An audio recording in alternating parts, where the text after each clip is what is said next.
ਜਿਹੜੇ ਸਰਪੰਚ ਤੇ ਪੰਚ ਰਾਤ ਨੂੰ ਸੁੱਤੇ ਪਏ ਸੀ ਸਵੇਰੇ ਉਹ ਸਾਬਕਾ ਬਣ ਜਾਂਦੇ ਨੇ ਸਿਰਫ ਇੱਕ ਨੋਟੀਫਿਕੇਸ਼ਨ ਦੇ ਨਾਲ। ਹੁਣ ਜਿਹੜਾ ਵੀ ਆਮ ਆਦਮੀ ਪਾਰਟੀ ਦਾ ਵਰਕਰ ਖੜਨਾ ਚਾਹੂਗਾ ਸਰਪੰਚ ਪੰਚ ਉਹਦੀ ਚੱਲਿਆ ਕਰੂਗੀ। 4 ਮਹੀਨਿਆਂ 'ਚ ਉਹ ਕਹਿਣਗੇ ਦੇਖੋ ਜੀ ਇਹ ਨਹੀਂ ਪਤਾ ਕੰਮ ਕੀਤਾ ਇਹਨੂੰ ਸਰਪੰਚ ਬਣਾ ਲਓ, ਦੇਖੋ ਜੀ ਕੰਮ ਕਰਾਏ ਨੇ ਨਾ ਪਿੰਡ ਦੇ।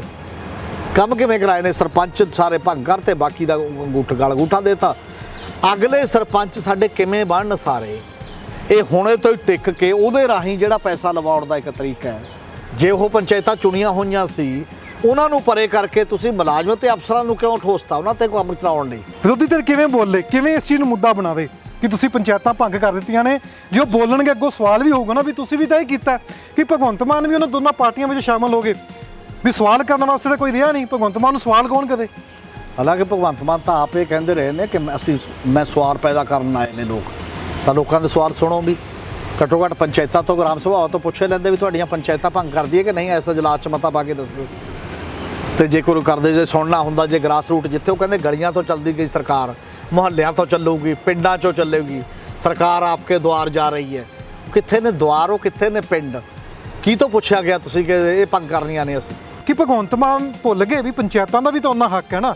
ਜੇ ਤੁਹਾਡੇ ਨਾਲ ਰਾਜਪਾਲ ਸਾਹਿਬ ਐਂ ਕਰਦੇ ਨੇ ਤੇ ਤੁਸੀਂ ਪੰਚਾਇਤਾਂ ਨਾਲ ਕੀ ਕਰ ਰਹੇ ਹੋ? ਇਸ ਉੱਪਰ ਕਦੋਂ ਬੋਲਣਗੇ ਜਾਂ ਕੋਈ ਸਟੇਟਮੈਂਟ ਆਊਗੀ, ਕੋਈ ਆਸ ਕੀਤੀ ਜਾ ਸਕਦੀ ਹੈ? ਮੈਨੂੰ ਤਾਂ ਲੱਗਦਾ ਹੋ ਸਕਦਾ ਗਵਰਨਰ ਜਿਵੇਂ ਸਟੇਟਮੈਂਟਾਂ ਦਿੰਦੇ ਨੇ ਉਹਨਾਂ ਦੇ ਹੱਥ 'ਚ ਇੱਕ ਹੋਰ ਗੱਲ ਆ ਗਈ ਹੈ ਜੋ ਸਟੇਟਮੈਂਟ ਉਹ ਲਿਖ ਸਕਦੇ ਨੇ ਪੰਜਾਬ ਸਰਕਾਰ ਨੂੰ ਕਿ ਮੈਨੂੰ ਜਾਣਕਾਰੀ ਦਿਓ ਕਿ ਇਹ ਪੰਚਾਇਤਾਂ ਕਿਵੇਂ ਸੰਵਿਧਾਨ ਔਰ ਕਾਨੂੰਨ ਦੀ ਨਜ਼ਰ ਦੇ ਵਿੱਚ ਤੋੜਨਾ ਜਾਇਜ਼ ਹੈ। ਜਾਂ ਜੋ ਗ੍ਰਾਸ ਰੂਟ ਦੀ ਡੈਮੋਕ੍ਰੇਸੀ ਦੇ ਉਹ ਚੁਣੇ ਨੁਮਾਇੰਦੇ ਇੰਨਾ ਸਮਾਂ ਪਹਿਲਾਂ ਭੰਗ ਕਰਨਾ ਵਾਜਬ ਕਿਵੇਂ ਹੈ, ਮੈਂ ਜਾਣਨਾ ਚਾਹੁੰਦਾ। ਔਰ ਉਹ ਸਾਰਾ ਸੰਵਿਧਾਨ ਤੇ ਕਾਨੂੰਨ ਦੇ ਮੁਤਾਬਕ ਦੱਸਿਆ ਜਾਏ। ਸਰਕਾਰ ਦੇ ਖਿਲਾਫ, ਭਗਵੰਤ ਮਾਨ ਸਾਹਿਬ ਦੇ ਖਿਲਾਫ ਇਸ ਨੂੰ ਚੈਲੰਜ ਕੀਤਾ ਜਾ ਸਕਦਾ ਕੋਰਟ ਵਿੱਚ ਵੀ ਤੁਸੀਂ ਕਿਉਂ ਪਿੰਡ ਦੀਆਂ ਪੰਚਾਇਤਾਂ ਭੰਗ ਕੀਤੀਆਂ ਨੇ? ਕਿਉਂਕਿ ਸੰਵਿਧਾਨ ਦੀ 243 ਧਾਰਾ ਹੈ, ਜਿਹੜਾ ਆਰਟੀਕਲ ਹੈ ਉਹ 243 'ਚ ਕਲੀਅਰ ਕੱਟ ਲਿਖਿਆ ਹੋਇਆ ਹੈ ਕਿ ਸਾਰੀਆਂ ਤੋੜਨ ਦਾ ਕੋਈ ਸਕੋਪ ਹੈ ਨਹੀਂ ਹੈ। ਕਿ ਕੋਈ ਰਾਸ਼ਟਰਪਤੀ ਵਾਂਗ ਤੁਹਾਨੂੰ 300 ਐਮਰਜੈਂਸੀ ਲਾਉਣ ਦਾ ਸਕੋਪ ਨਹੀਂ ਦਿੱਤਾ। 355 ਧਾਰਾ ਹੋਗੀ ਲਾਗੂ ਜਾਂ ਬਾਕੀ ਲਾਗੂ ਕਰ ਦਿਓਗੇ ਤੁਸੀਂ। ਅੱਜ ਵੀ ਗ੍ਰਾਮ ਸਭਾ ਦੀ ਤਾਕਤ ਬਰਕਰਾਰ ਹੈ। 20% ਵੋਟਰ ਪਿੰਡ ਦੇ ਲਿਖ ਕੇ ਵੀਡੀਓ ਨੂੰ ਦੇਣ ਕਿ ਅਸੀਂ ਇਸ ਫੈਸਲੇ ਤੇ ਗ੍ਰਾਮ ਸਭਾ ਬਣਾਉਣੀ ਹੈ। ਸਾਰੀਆਂ ਗ੍ਰਾਮ ਸਭਾਵਾਂ ਮਤੇ ਪਾ ਕੇ ਅਦਾਲਤਾਂ ਚੀਫ ਜਸਟਿਸ ਨੂੰ ਵੀ ਭੇਜਣ, ਚੀਫ ਮਿਨਿਸਟਰ ਨੂੰ ਵੀ ਭੇਜਣ, ਗਵਰਨਰ ਨੂੰ ਵੀ ਭੇਜਣ, ਸਭ ਨੂੰ ਭੇਜਣ ਕਿ ਸਾਡਾ ਜਿਹੜਾ ਫਤਵਾ ਦਿੱਤਾ ਹੋਇਆ ਹੈ ਗੌਰਮੈਂਟ ਨੇ ਉਹਦੀ ਤੋਹੀਨ ਕੀਤੀ ਹੈ। ਸਾਡੇ ਤੋਂ ਬਿਨਾਂ ਪੁੱਛੇ ਤੁਸੀਂ ਇਹ ਕੀ ਗੱਲਾਂ ਕਰ ਰਹੇ ਹੋ? ਅਸੀਂ ਸਾਡੀ ਚੋਣ ਹੈ ਨਾ, ਇਹ ਸਾਡੇ ਤੇ ਕਿਵੇਂ ਤੁਸੀਂ ਥੋਪਤੇ ਨੇ ਮੁਲਾਜ਼ਮ ਤੇ ਬਾਕੀ ਦੇ ਬੰਦੇ? ਕਿ ਆਮ ਆਦਮੀ ਪਾਰਟੀ ਦਾ ਜਿੰਨੇ ਪਿੰਡ ਵਿੱਚ ਸਰਪੰਚ ਬਣਨਾ ਕਿ ਚੈੱਕੋ ਵੰਡੂਗਾ, ਕਿ ਪੈਸੇ ਹੁਣ ਉਹ ਦਿਆ ਕਰੇਗਾ ਕੰਮ ਵਾਸਤੇ, ਕਿ ਉਹ ਚਿਹਰਾ ਬਣ ਜਾਵੇ 4 ਮਹੀਨੇ ਵਿੱਚ ਤੇ ਇਸ ਨੂੰ ਵੋਟ ਪੈ ਜਾਵੇ, ਇਹ ਹੋਏਗਾ ਹੁਣ? ਨਹੀਂ, ਵੱਡੀ ਪੱਧਰ ਤੇ ਪਹਿਲਾਂ ਹੀ ਹੋਣ ਲੱਗ ਗਿਆ ਸੀ ਵੈਸੇ ਤਾਂ ਇਹ ਕਿੰਨੇ ਸਰਪੰਚਾਂ ਨੂੰ ਰੋਕ ਕੇ, ਜਦੋਂ ਗਵਰਨਮੈਂਟ ਨੇ ਰੋਕਤਾ ਕਿ ਤੁਸੀਂ ਖਜ਼ਾਨੇ 'ਚੋਂ ਪੈਸਾ ਨਹੀਂ ਕਢਾ ਸਕਦੇ। ਪਿੱਛੇ ਸੰਗਰੂਰ ਰੈਲੀ ਵੀ ਕੀਤੀ ਉਹਨਾਂ ਨੇ ਵੀ ਅਸੀਂ ਕਿਉਂ ਨਹੀਂ ਕਢਾ ਸਕਦੇ ਪੈਸੇ, ਸਾਡੇ ਪੈਸੇ ਨੇ। ਸਰਕਾਰ ਨੇ ਇਹ ਕੀਤਾ ਹੈ ਕਿ ਇੱਕ ਭੰਗ ਕਰਤੀਆਂ, ਭੰਗ ਕਰਕੇ ਉਹਦਾ ਚਾਰਜ ਕਿਹਨੂੰ ਮਿਲੂਗਾ? ਹੁਣ ਕਿਵੇਂ ਚੱਲੂਗਾ ਪਿੰਡ? ਪੰਚਾਇਤਾਂ ਦੇ ਪ੍ਰਬੰਧਕ ਲਾਉਣ ਲਈ ਲੱਭਣੇ ਪੈਣਗੇ ਬਹੁਤ ਸਾਰੇ ਅਫਸਰ। ਕੋਈ ਜੇਈ ਹੈ, ਕੋਈ ਪੰਚਾਇਤ ਅਫਸਰ ਹੈ, ਕੋਈ ਗ੍ਰਾਮ ਸੇਵਕ ਹੈ, ਕੋਈ ਪੰਚਾਇਤ ਸੈਕਟਰੀ ਹੈ। ਔਰ ਇਸ ਕਰਕੇ ਅਫਸਰ ਸਾਹੀ ਨੂੰ ਚਾਰਜ ਦੇ ਦੇਣਾ ਚੁਣਿਆ ਨੁਮਾਇੰਦਿਆਂ ਦੀ ਬਜਾਏ। ਇਹ ਕਿੱਧਰ ਦੀ ਜਮਹੂਰੀ ਗੱਲ ਹੈ, ਡੈਮੋਕ੍ਰੇਟਿਕ ਗੱਲ ਹੈ? 13,326 ਪੰਚਾਇਤਾਂ ਰਾਤੋਂ ਰਾਤ ਹੀ ਭੰਗ ਹੋ ਜਾਂਦੀਆਂ ਨੇ, ਜਾਣੀ ਕਿ ਇਕਾਈਆਂ ਤੋੜ ਦਿੱਤੀਆਂ ਜਾਂਦੀਆਂ ਨੇ। ਜਿਹੜੇ ਸਰਪੰਚ ਤੇ ਪੰਚ ਰਾਤ ਨੂੰ ਸੁੱਤੇ ਪਏ ਸੀ ਸਵੇਰੇ ਉਹ ਸਾਬਕਾ ਬਣ ਜਾਂਦੇ ਨੇ ਸਿਰਫ ਇੱਕ ਨੋਟੀਫਿਕੇਸ਼ਨ ਦੇ ਨਾਲ। ਜ਼ਿਲ੍ਹੇ ਦੀਆਂ, ਬਲਾਕ ਦੀਆਂ ਤੇ ਪੰਚਾਇਤ ਦੀਆਂ ਇਕਾਈਆਂ ਭੰਗ ਹੋ ਚੁੱਕੀਆਂ ਨੇ। ਕੀ ਭਗਵੰਤ ਮਾਨ ਸਰਕਾਰ ਇਹ ਕਰ ਸਕਦੀ ਸੀ ਕਿਤੇ ਕਿ ਸਾਡੇ ਕਾਨੂੰਨ ਦੇ ਵਿੱਚ ਲਿਖਿਆ ਕਿ ਇਸ ਉੱਪਰ ਵਿਰੋਧੀ ਧਿਰ ਬੋਲੇ ਨੇ, ਕਿ ਇਸ ਉੱਪਰ ਬੁੱਧੀਜੀਵੀ ਬੋਲੇ ਨੇ, ਕਿ ਇਸ ਤਰੀਕੇ ਨਾਲ ਕੀਤਾ ਜਾ ਸਕਦਾ? ਇਸ ਉੱਪਰ ਚਰਚਾ ਕਰਾਂਗੇ ਕਿ ਕੋਈ ਵੀ ਸਰਪੰਚ ਨੇ ਇਸ ਦਾ ਵਿਰੋਧ ਕੀਤਾ ਜਾਂ ਇਸ ਦਾ ਵਿਰੋਧ ਕਰਨਾ ਚਾਹੀਦਾ ਸੀ। ਜਦੋਂ ਪੰਚਾਇਤੀ ਰਾਜ ਦੀ ਆਪਾਂ ਗੱਲ ਕਰਨੀ ਆ, ਉਸ ਵਿੱਚ ਐਕਟ ਕੀ ਹੈਗਾ? ਕਿ ਕੋਈ ਸਰਪੰਚ ਬਣ ਜਾਂਦਾ ਉਸ ਨੂੰ ਐਕਟ ਬਾਰੇ ਜਾਣਕਾਰੀ ਹੈਗੀ ਹੈ ਕਿ ਸਾਡੇ ਸਰਪੰਚ ਜੋ ਨੇ ਇਸ ਉੱਪਰ ਜਾਗਰੂਕ ਨੇ, ਪੰਚ ਜਾਗਰੂਕ ਨੇ? ਵਿਰੋਧੀ ਧਿਰ ਨੇ ਜੋ ਕੀਤਾ ਸੀ ਕਿ ਉਹੀ ਭਗਵੰਤ ਮਾਨ ਨੇ ਕੀਤਾ? ਇਸ ਉੱਪਰ ਚਰਚਾ ਕਰਾਂਗੇ। ਔਰ ਚਰਚਾ ਇਹ ਵੀ ਕਰਾਂਗੇ ਕਿ ਆਮ ਲੋਕ ਇਸ ਬਾਰੇ ਕੀ ਸੋਚਦਾ ਹੈ। ਜੇ ਪੰਚਾਂ ਜਾਂ ਸਰਪੰਚਾਂ ਨੂੰ ਨਹੀਂ ਪਤਾ, ਆਮ ਲੋਕਾਂ ਨੂੰ ਕਿੰਨਾ ਕੁ ਪਤਾ ਹੋਊਗਾ। ਸਾਡੇ ਨਾਲ ਮੌਜੂਦ ਨੇ ਸੀਨੀਅਰ ਪੱਤਰਕਾਰ ਹਮੀਦ ਸਿੰਘ ਸਾਹਿਬ, ਬਹੁਤ ਬਹੁਤ ਸਵਾਗਤ ਹੈ ਜੀ। ਸ਼ੁਕਰੀਆ। ਪਹਿਲਾਂ ਤਾਂ ਇਹ ਦੱਸ ਵੀ ਪੰਚਾਇਤੀ ਐਕਟ ਹੈ ਕਿ ਜਿੰਨੇ ਸਰਪੰਚ ਨੇ 326, ਲੱਗਦਾ ਨਹੀਂ ਸ਼ਾਇਦ ਕਿਸੇ ਨੇ ਪੰਚਾਇਤੀ ਐਕਟ ਪੂਰਾ ਵੀ ਪੜ੍ਹਿਆ ਹੋਊਗਾ। ਜੇ ਪੂਰਾ ਪੜ੍ਹਿਆ ਹੁੰਦਾ, ਜੇ ਇਕਾਈਆਂ ਭੰਗ ਕੀਤੀਆਂ ਨੇ, ਵਿਰੋਧ ਤਾਂ ਫਿਰ ਲਾਜ਼ਮੀ ਸੀ। ਇਹ ਚੋਣ ਨਾਲ ਜੁੜਿਆ 1 ਲੱਖ ਨੁਮਾਇੰਦਾ ਲਗਭਗ ਜਿਹੜਾ ਚੁਣਿਆ ਜਾਂਦਾ ਹੈ। 13,326 ਸਰਪੰਚ ਨੇ, ਲਗਭਗ 97,000 ਪੰਚ ਨੇ ਜਿਹੜੇ ਉਹ ਵੀ ਚੁਣੇ ਜਾਂਦੇ ਨੇ, ਔਰ ਇਸੇ ਤਰ੍ਹਾਂ ਲਗਭਗ 3,000 ਦੇ ਕਰੀਬ ਬਲਾਕ ਸੰਮਤੀ ਮੈਂਬਰ ਤੇ ਨੇ, ਤੇ ਲਗਭਗ 350 ਤੋਂ ਜ਼ਿਆਦਾ ਜ਼ਿਲ੍ਹਾ ਪ੍ਰੀਸ਼ਦ ਮੈਂਬਰ ਨੇ। ਇਹ 1 ਲੱਖ ਤੋਂ ਉੱਪਰ ਦਾ ਨੁਮਾਇੰਦਾ ਬਣਦਾ ਲਗਭਗ, ਜੇਕਰ ਆਪਾਂ ਦੇਖਿਆ ਜਾਏ। ਔਰ ਉਹਦੇ 'ਚ ਅੱਧੀਆਂ ਔਰਤਾਂ ਨੇ, ਐਸਸੀ ਵੀ ਨੇ, ਬਾਕੀ ਸਾਰੇ ਨੇ, ਜਿਨ੍ਹਾਂ ਦੀ ਚੋਣ ਖਾਸ ਤੌਰ ਤੇ 73ਵੀਂ ਸੰਵਿਧਾਨਕ ਸੋਧ ਤੋਂ ਬਾਅਦ, ਅੱਗੇ ਵੀ ਪੰਚਾਇਤਾਂ ਹੀ ਚੱਲਦੀਆਂ, ਕਿਸੇ ਨੂੰ 10-15 ਸਾਲ ਚੋਣ ਹੀ ਨਹੀਂ ਕਰਾਈ ਸਰਕਾਰ ਨੇ, ਕਿਸੇ ਨੇ ਕਿੰਨਾ ਚਿਰ, ਜਦ ਮਰਜ਼ੀ ਮਨ ਮਰਜ਼ੀ ਸੀ। ਪਰ ਉਦੋਂ ਬਾਅਦ ਇਹ ਸੰਵਿਧਾਨ 'ਚ ਦਰਜ ਹੋ ਗਿਆ ਕਿ ਤੁਸੀਂ 5 ਸਾਲ ਤੋਂ ਲਟਕਾ ਨਹੀਂ ਸਕਦੇ ਚੋਣ, ਹਰ 5 ਸਾਲ ਬਾਅਦ ਚੋਣ ਹੋਣੀ ਲਾਜ਼ਮੀ ਹੈ। ਔਰ ਇਸੇ ਢੰਗ ਦੇ ਨਾਲ ਪੰਚਾਇਤੀ ਰਾਜ ਸਿਸਟਮ ਬਣ ਗਿਆ। ਉਹ ਪੰਚਾਇਤ, ਬਲਾਕ ਸੰਮਤੀ ਤੇ ਜ਼ਿਲ੍ਹਾ ਪ੍ਰੀਸ਼ਦ ਦਾ ਉਹਨਾਂ ਦੇ ਅਧਿਕਾਰ ਵੀ ਦੇਣੇ ਸੀ, 29 ਡਿਪਾਰਟਮੈਂਟ ਪੰਚਾਇਤੀ ਰਾਜ ਨੂੰ ਦੇਣੇ ਸੀ, ਉਹਨਾਂ ਦਾ ਫਾਈਨਾਂਸ ਦੇਣਾ ਸੀ, ਤੇ ਉਹਨਾਂ ਦੇ ਕਰਮਚਾਰੀ ਦੇਣੇ ਸੀ। ਉਹ ਤਾਂ ਚਲੋ ਛੱਡੋ, ਅਜੇ ਵਿੱਚ ਹੀ ਪੈਂਡਿੰਗ ਪਿਆ ਸਾਰਾ ਮਾਮਲਾ ਪੰਜਾਬ ਦੇ ਵਿੱਚ, ਇਸ ਲੈਵਲ ਦਾ ਕੁਝ ਨਹੀਂ ਹੋਇਆ। ਹੁਣ ਜਿਹੜਾ ਉਹਨਾਂ ਨੂੰ ਭੰਗ ਕਰਨ ਦਾ ਇੱਕ ਫੈਸਲਾ ਜਿਹੜਾ ਤੁਰੰਤ ਹੋਇਆ, ਉਹਦੇ ਸਰਕਾਰ ਨੇ ਇਹ ਕੀਤਾ ਹੈ ਕਿ 31 ਦਸੰਬਰ ਤੱਕ ਮਤਲਬ ਉਹਨਾਂ ਦੀ ਜਦੋਂ ਮਿਆਦ ਹੈ ਜਿਹੜੀ ਖੜੀ ਹੋਈ ਸੀ ਅਜੇ, ਕਿ ਉਦੋਂ ਤੱਕ ਚੋਣਾਂ ਕਰਾਵਾਂਗੇ, ਚੋਣ ਕਮਿਸ਼ਨ ਨੂੰ ਲਿਖਣਾ। ਤੇ ਜਿਹੜੇ ਜ਼ਿਲ੍ਹਾ ਪ੍ਰੀਸ਼ਦ ਬਲਾਕ ਸੰਮਤੀ ਉਹ 25 ਨਵੰਬਰ ਤੱਕ ਚੋਣ ਕਮਿਸ਼ਨ ਨੂੰ ਲਿਖਣਗੇ ਕਿ ਇਹਨਾਂ ਦਿਨਾਂ 'ਚ ਕਿਤੇ ਕਰਵਾ ਦਿਓ ਉਸ ਮਾਮਲੇ ਦੇ ਵਿੱਚ। ਸਭ ਤੋਂ ਬੜਾ ਸਵਾਲ ਇਹ ਹੈ ਕਿ ਜੇ ਚੋਣਾਂ ਉਦੋਂ ਵੀ ਕਰਾਉਣੀਆਂ ਸੀ 31 ਦਸੰਬਰ ਤੱਕ, ਜਦ ਤੱਕ ਵੀ ਚੋਣ ਕਮਿਸ਼ਨ ਨੂੰ ਲਿਖ ਕੇ ਜਦ ਮਰਜ਼ੀ ਕਰਾ ਲੈਂਦੇ, ਤੇ ਪੰਚਾਇਤਾਂ ਭੰਗ ਕਰਨ ਦੇ ਪਿੱਛੇ ਕੀ ਪ੍ਰੋਗਰਾਮ ਹੈ, ਕਿਉਂ ਕੀਤੀਆਂ? ਜ਼ਿਲ੍ਹਾ ਪ੍ਰੀਸ਼ਦ ਤੇ ਬਲਾਕ ਸੰਮਤੀ ਕਿਉਂ ਭੰਗ ਕੀਤੀ ਗਈ? ਇਹੋ ਜਿਹਾ ਕਿਹੜਾ ਆਫਤ ਆ ਗਈ ਸੀ ਜਿਹਦੇ ਕਰਕੇ ਉਹ ਭੰਗ ਕੀਤੇ ਬਿਨਾਂ ਨਹੀਂ ਚੱਲ ਸਕਦਾ? ਕੀ ਕਾਨੂੰਨ 'ਚ ਕੋਈ ਇਹ ਲਿਖੀ ਹੋਈ ਗੱਲ ਹੈ ਕਿ ਜਦੋਂ ਚੋਣਾਂ ਤੁਸੀਂ ਅਨਾਉਂਸ ਕਰ ਦੋਗੇ? ਹਾਲੇ ਤਾਂ ਚੋਣਾਂ ਤਾਂ ਅਨਾਉਂਸ ਕਰਨੀਆਂ ਨੇ ਸਟੇਟ ਕਮਿਸ਼ਨ ਨੇ, ਸਰਕਾਰ ਨੇ ਚੋਣਾਂ ਨਹੀਂ ਐਲਾਨਤੀਆਂ, ਕੋਈ ਕੋਡ ਨਹੀਂ ਲੱਗ ਗਿਆ। ਔਰ ਕਮਿਸ਼ਨ ਦੇਖ ਕੇ ਦਸੰਬਰ 'ਚ ਕਰਨੀਆਂ ਨੇ ਜਾਂ ਨਵੰਬਰ 'ਚ ਕਰਨੀਆਂ ਨੇ, ਉਸ ਲਿਹਾਜ਼ ਨਾਲ ਚੋਣਾਂ ਦੀ ਡੇਟ ਅਨਾਉਂਸ ਕਰੂ। ਜਿੱਦਣ ਡੇਟ ਅਨਾਉਂਸ ਕਰੂਗਾ ਉਦੋਂ ਤੋਂ ਪੰਚਾਇਤਾਂ ਭੰਗ ਮੰਨੀਆਂ ਜਾਂਦੀਆਂ ਨੇ, ਤੇ ਉਦੋਂ ਤੋਂ ਕੇਅਰ ਟੇਕਰ ਬੰਦੇ ਕੰਮ ਕਰਦੇ ਨੇ। ਜਿਵੇਂ ਸਾਡੇ ਜਦੋਂ ਚੋਣ ਕਮਿਸ਼ਨ ਭਾਰਤ ਦਾ ਕਹਿੰਦਾ ਕਿ ਅਸੈਂਬਲੀ ਚੋਣਾਂ ਦਾ ਨੋਟੀਫਿਕੇਸ਼ਨ ਆ ਜਾਂਦਾ, ਐਲਾਨ ਕਰ ਦਿੰਦਾ ਹੈ ਵੀ ਅੱਜ ਤੋਂ ਪ੍ਰੈਸ ਕਾਨਫਰੰਸ ਕਰਦਾ ਕਿ ਚੋਣਾਂ ਹੋਣਗੀਆਂ ਇੰਨੀ ਤਰੀਕ ਨੂੰ, ਉਸ ਤਾਰੀਖ ਤੋਂ ਜਿਹੜੀ ਇਹ ਮੰਨੀ ਜਾਂਦੀ ਹੈ ਕਿ ਹੁਣ ਸਰਕਾਰ ਭੰਗ ਹੈ। ਪਰ ਫਿਰ ਵੀ ਚੀਫ ਮਿਨਿਸਟਰ ਤੇ ਕੈਬਨਿਟ ਰਹਿੰਦੀ ਹੈ ਕੇਅਰ ਟੇਕਰ ਦੇ ਤੌਰ ਤੇ। ਇਸ ਤਰ੍ਹਾਂ ਪਾਰਲੀਮੈਂਟ ਦੇ ਵਿੱਚ ਵੀ, ਤਾਂ ਪੰਚਾਇਤਾਂ ਦੇ ਵਿੱਚ ਵੀ, ਜ਼ਿਲ੍ਹਾ ਪ੍ਰੀਸ਼ਦ ਬਲਾਕ ਸੰਮਤੀ ਦੇ ਵਿੱਚ ਵੀ, ਜਦੋਂ ਚੋਣ ਕਮਿਸ਼ਨ ਚੋਣ ਕਰਵਾਉਂਦਾ, ਉਹਨਾਂ ਦਿਨਾਂ ਦੇ ਵਿੱਚ ਇਹ ਕੇਅਰ ਟੇਕਰ ਕਿਉਂ ਨਹੀਂ ਰਹਿ ਸਕਦੇ? ਡੈਮੋਕ੍ਰੇਸੀ ਦਾ ਅਸੂਲ ਇੱਕੋ ਚਾਹੀਦਾ। ਜੇ ਬਾਕੀ ਜਗ੍ਹਾ ਰਾਸ਼ਟਰਪਤੀ ਰਾਜ ਲਾ ਦਿੰਦੇ ਨੇ, ਜਿੱਥੇ ਵੀ ਚੋਣਾਂ ਦਾ ਐਲਾਨ ਹੋ ਗਿਆ ਰਾਸ਼ਟਰਪਤੀ ਰਾਜ ਲੱਗ ਗਿਆ। ਨਹੀਂ, ਹੁਣ ਪੰਚਾਇਤ ਦੀ ਵਾਗਡੋਰ ਕੇਸ ਕਿਹਨਾਂ ਦੇ ਹੱਥ ਹੈ? ਹੁਣ ਕੀ ਕੀਤਾ? ਨਹੀਂ, ਮੈਂ ਇਸੇ ਫੈਸਲੇ ਤੇ ਇੱਕ ਗੱਲ ਕਰਦਾ, ਸਰਕਾਰ ਨੇ ਕੀ ਕੀਤਾ? ਇਹ ਦੋ ਉਲਟ ਕਰਤਾ। ਸਰਕਾਰ ਨੇ ਇਹ ਕੀਤਾ ਹੈ ਕਿ ਇੱਕ ਭੰਗ ਕਰਤੀਆਂ, ਭੰਗ ਕਰਕੇ ਉਹਦਾ ਚਾਰਜ ਕਿਹਨੂੰ ਮਿਲੂਗਾ? ਹੁਣ ਕਿਵੇਂ ਚੱਲੂਗਾ ਪਿੰਡ? ਉਹ ਆਪਣੇ ਨੁਮਾਇੰਦਿਆਂ ਮੁਤਾਬਕ ਚੱਲਦਾ ਸੀ। ਹੁਣ ਕੀ ਹੈ, ਜ਼ਿਲ੍ਹਾ ਪ੍ਰੀਸ਼ਦ ਦਾ ਪ੍ਰਬੰਧਕ ਲਾਤਾ ਡਿਪਟੀ ਕਮਿਸ਼ਨਰ, ਬਲਾਕ ਸੰਮਤੀਆਂ ਦੇ ਪ੍ਰਬੰਧਕ ਲਾਤੇ DDPO, ਤੇ ਪੰਚਾਇਤਾਂ ਦੇ ਪ੍ਰਬੰਧਕ ਲਾਉਣ ਲਈ ਲੱਭਣੇ ਪੈਣਗੇ ਬਹੁਤ ਸਾਰੇ ਅਫਸਰ। ਕੋਈ JE ਹੈ, ਕੋਈ ਪੰਚਾਇਤ ਅਫਸਰ ਹੈ, ਕੋਈ ਗ੍ਰਾਮ ਸੇਵਕ ਹੈ, ਕੋਈ ਪੰਚਾਇਤ ਸੈਕਟਰੀ ਹੈ, ਕਿਉਂਕਿ 13,000 14,000 ਤਾਂ ਡਿਪਾਰਟਮੈਂਟ ਕੋਲ ਬੰਦਾ ਹੀ ਨਹੀਂ ਹੈ ਨਾ। ਹੁਣ ਲੱਭਣੇ ਪੈਣਗੇ ਹੋਰ ਸਾਰੇ, ਇੱਕ ਨੂੰ 10-10 ਪਿੰਡਾਂ ਦਾ, 5-5 ਪਿੰਡਾਂ ਦਾ ਚਾਰਜ ਦੇ ਦੇਣਗੇ, ਜਿਸ ਤਰੀਕੇ ਨਾਲ ਚੱਲਦਾ। ਔਰ ਇਸ ਕਰਕੇ ਅਫਸਰ ਸਾਹੀ ਨੂੰ ਚਾਰਜ ਦੇ ਦੇਣਾ ਚੁਣਿਆ ਨੁਮਾਇੰਦਿਆਂ ਦੀ ਬਜਾਏ, ਇਹ ਕਿੱਧਰ ਦੀ ਜਮਹੂਰੀ ਗੱਲ ਹੈ, ਡੈਮੋਕ੍ਰੇਟਿਕ ਗੱਲ ਹੈ। ਔਰ ਇਹਦੇ ਪਿੱਛੇ ਇੱਕੋ ਹੀ ਸੋਚ ਹੋ ਸਕਦੀ ਹੈ, ਹੋਰ ਕੋਈ ਬਹੁਤ ਵੱਡੀ ਸੋਚ ਮੈਨੂੰ ਨਹੀਂ ਲੱਗਦੀ।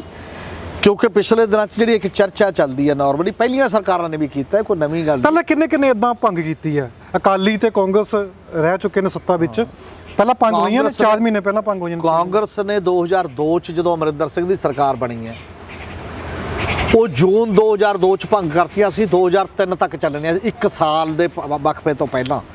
ਕਿਉਂਕਿ ਉਹਨਾਂ ਨੂੰ ਇਹ ਆਉਂਦਾ ਸੀਗਾ ਵੀ ਹੁਣ ਆਪਣੀ ਸਰਕਾਰ ਬਣ ਗਈ, ਇਸ ਲਈ ਪੰਚਾਇਤਾਂ ਵੀ ਆਪਣੀਆਂ ਬਣਵਾ ਲਓ ਫਟਾਫਟ, ਸਾਲ ਤੱਕ ਕਦ ਲੰਘੂਗਾ। ਇਹਨਾਂ ਨੇ ਸਾਲ ਦੀ ਡੀਕ ਕਰ ਲਈ ਵੈਸੇ ਥੋੜ੍ਹੀ ਜਿਹੀ, ਘੱਟ ਭੰਗ ਪਹਿਲਾਂ ਕੀਤੀ, ਇਹਨਾਂ ਨੇ 4 ਮਹੀਨੇ ਪਹਿਲਾਂ ਭੰਗ ਕੀਤੀ ਹੈ, ਉਹਨਾਂ ਨੇ ਸਾਲ ਪਹਿਲਾਂ ਭੰਗ ਕਰਤੀ ਸੀ। ਔਰ ਅਦਾਲਤ ਚਲਾ ਗਿਆ ਮਾਮਲਾ, ਪੰਚਾਇਤ ਯੂਨੀਅਨ ਉਸ ਸਮੇਂ ਦੀ ਅਦਾਲਤ 'ਚ ਗਈ ਸੀ ਪੰਜਾਬ ਤੇ ਹਰਿਆਣਾ ਹਾਈ ਕੋਰਟ ਦੇ ਵਿੱਚ। ਪੰਜਾਬ ਹਰਿਆਣਾ ਹਾਈ ਕੋਰਟ ਦੇ 2 ਜੱਜਾਂ ਦਾ, ਜਵਾਹਰ ਲਾਲ ਗੁਪਤਾ ਤੇ ਇੱਕ ਜਸਟਿਸ ਸੂਦ, ਉਹਨਾਂ ਦੀ ਇੱਕ ਜੱਜਮੈਂਟ ਆ ਗਈ। ਔਰ ਉਹ ਜੱਜਮੈਂਟ ਵੀ ਕਿਸੇ ਨੇ ਕਿਉਂ ਅੱਗੇ ਚੈਲੰਜ ਨਹੀਂ ਕੀਤੀ ਮੈਨੂੰ ਨਹੀਂ ਪਤਾ, ਪਰ ਉਹ ਜੱਜਮੈਂਟ ਕੀ ਆ ਗਈ ਜਿਹਦੇ ਆਧਾਰ ਤੇ ਸਰਕਾਰ ਨੇ ਕਿਵੇਂ ਭੰਗ ਕੀਤੀਆਂ। ਇੱਕ ਕਾਨੂੰਨ ਦੇ ਵਿੱਚ ਨਵੀਂ ਧਾਰਾ ਜੋੜੀ। ਪਹਿਲਾਂ ਧਾਰਾ ਕੇਵਲ 29 ਸੀਗੀ, 29 'ਚ ਜੇ ਕੋਈ ਨਿੱਜੀ ਸਰਪੰਚ ਨਿਯਮਾਂ ਦੇ ਖਿਲਾਫ ਕੰਮ ਕਰਦਾ ਹੈ, ਨਹੀਂ ਉਹ ਪਰ ਪੂਰੀ ਤਰ੍ਹਾਂ ਦੁਰਵਰਤੋਂ ਕਰਦਾ ਹੈ, ਉਹਦੇ ਖਿਲਾਫ ਕਾਰਵਾਈ ਹੋ ਸਕਦੀ ਸੀ। ਪਰ ਸਾਰੀਆਂ ਪੰਚਾਇਤਾਂ ਕਿਵੇਂ ਭੰਗ ਕਰਨੀਆਂ ਨੇ, ਕੁਝ ਨਹੀਂ ਸੀਗਾ ਉਹਦੇ 'ਚ, ਕਿਉਂਕਿ ਭੰਗ ਕਰਨੀਆਂ ਹੀ ਨਹੀਂ। ਤੇ ਚੋਣਾਂ ਦੇ ਬਾਅਦ ਆਪੀ ਉਹ ਦੂਜੀ ਪੰਚਾਇਤ ਆਜੂ ਤੇ ਤੀਜੀ ਆਜੂ। ਉਹ ਇੱਕ ਸੈਕਸ਼ਨ 29 ਸੀ, ਉਹਦੇ 29A ਜੋੜਤਾ ਪੰਜਾਬ ਪੰਚਾਇਤੀ ਰਾਜ ਕਾਨੂੰਨ 'ਚ ਸੈਕਸ਼ਨ 29A। ਜਦੋਂ ਅਦਾਲਤ 'ਚ ਉਹਦੀ ਵਿਆਖਿਆ ਹੋਈ ਤਾਂ ਅਦਾਲਤ ਦੇ ਵਿੱਚ ਵੀ ਵਿਆਖਿਆ ਇਹ ਹੋਈ 29A ਦੀ। ਉਹਦੇ 'ਚ ਲਿਖਿਆ ਕਿ ਕਲੀਅਰ ਕੱਟ ਐਕਸੈਪਸ਼ਨਲ ਸਰਕਮਸਟੈਂਸਸ, ਬਹੁਤ ਅਸਧਾਰਨ ਹਾਲਾਤ। ਪਹਿਲੀ ਗੱਲ, ਪੰਜਾਬ 'ਚ ਹੁਣ ਪੰਚਾਇਤਾਂ ਦੇ ਮਾਮਲੇ 'ਚ ਕੋਈ ਅਸਧਾਰਨ ਹਾਲਾਤ ਨੇ?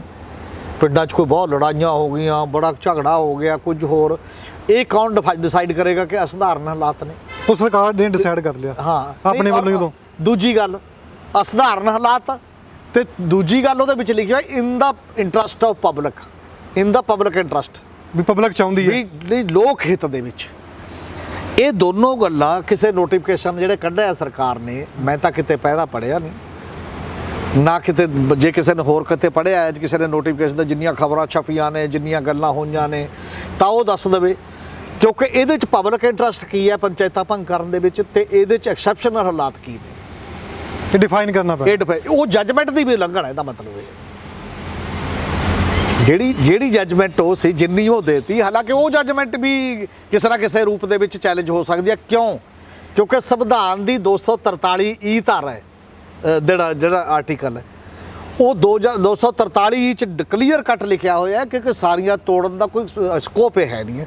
ਤੇ ਕੋਈ ਰਾਸ਼ਟਰਪਤੀ ਵਾਂਗ ਤੁਹਾਨੂੰ 300 ਐਮਰਜੈਂਸੀ ਲਾਉਣ ਦਾ ਸਕੋਪ ਨਹੀਂ ਦਿੱਤਾ, 357 ਧਾਰਾ ਹੋਗੀ ਲਾਗੂ, ਜਾਂ ਬਾਕੀ ਲਾਗੂ ਕਰ ਦਿਓਗੇ ਤੁਸੀਂ। ਤੇ ਇਹ ਉਦੋਂ ਬਾਅਦ ਇੱਕ ਚੋਰ ਮੋਰੀ ਲੱਭੀ ਗਈ।